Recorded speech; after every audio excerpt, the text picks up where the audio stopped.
Hey guys, what's up? Welcome back. So today's story is going to be about the time that I went to the summer camp and I got kicked out within 2 weeks of being there. So yeah, let's get into it. So the story all takes place on a very normal day. I was 14 years old, and when I was 14, I was a pretty stupid kid.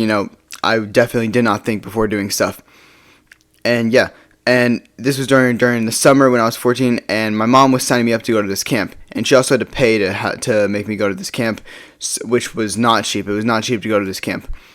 But yeah, anyway, so I go to this camp, and the first day was just me finding out who my counselor was going to be and who I was going to be staying in a cabin with. And the people that I was going to be staying in a cabin with were pretty cool, and my counselor was pretty cool. Now, the people that I was going to be in the cabin with, they were pretty cool people. Now, the main person we're going to name, his name is going to be Alex. So we have Alex and his friends, they were all really cool, and we all just became friends. And he was also dating a girl at the time, and her friends were also staying at this camp. So it was all just a big group. It was all just a big group of friends. And the first week was pretty normal. We were just doing camp activities, doing what they want us to do, sleeping in a cabin with everyone. It was great.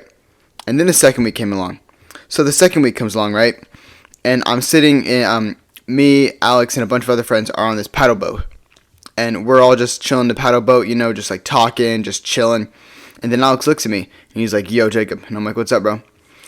And he's like, "Yo, tonight, me and everyone and all the girls are gonna go over to Ryan's cabin in the middle of the night, and we're gonna spray paint it."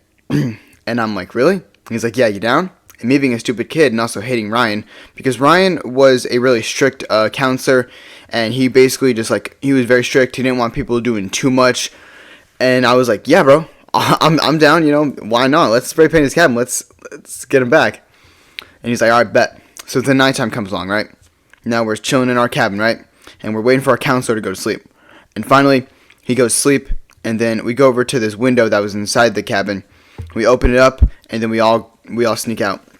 And we go over to the girls' cabin. All the girls get out, and then we go over to Ryan's cabin. And Alex had the spray paint cans, right? Because he actually took them just in case he was going to use them for something. Because he was a very mischievous kid, and he would do stuff like that. So yeah, he took out all the spray paint cans, gave them to all of us, and we just started spray painting Ryan's cabin. Now, we had to be very quiet about this because there were literally people sleeping inside of there, so we had to be somewhat quiet. And basically, about 5 minutes later, we were just done spray painting an entire side of it, and that was basically all the spray paint that was in there.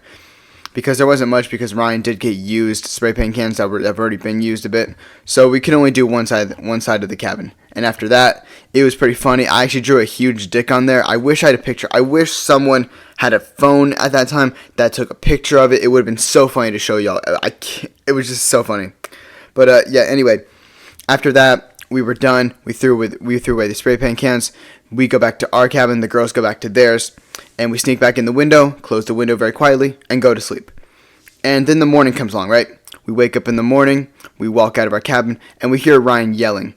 And we're like, "Yes, sir, he saw it."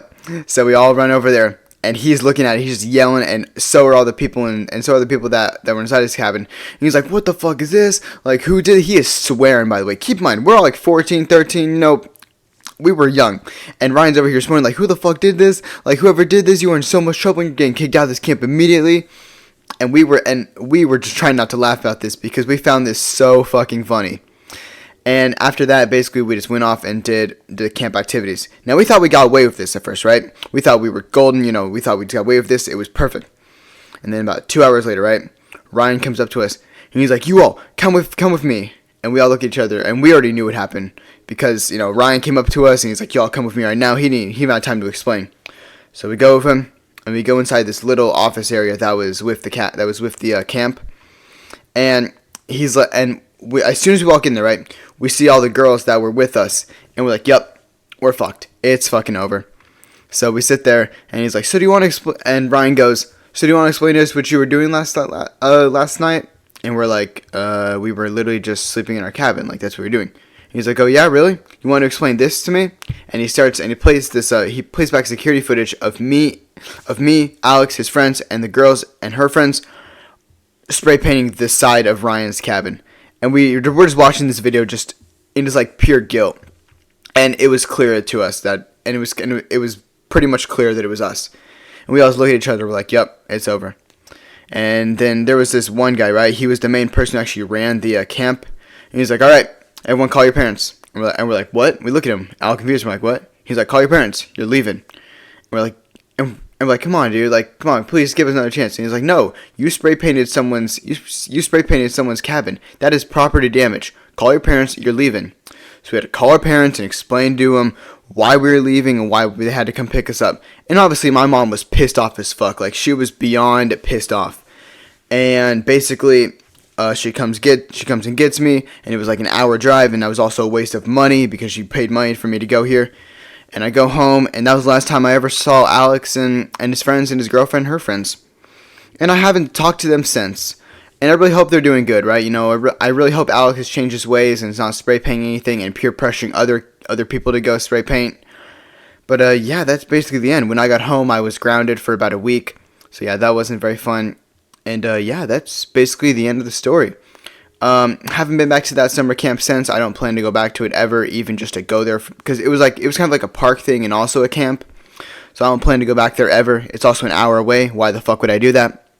And yeah, that's basically the end of the story. Moral of the story: don't get peer pressure to do things. If someone asks you to do something and you don't want to do it because you feel like it will get you in trouble, don't do it. But yeah, that's basically the end of the story. If you guys did enjoy, please be sure to like and subscribe. Thank you all for watching, and have a great day. I will see you all later. I can't believe we ended things. I am so through. Thought you would be my girl, you were my whole world, but now I watch the memories go into a swirl. Things that I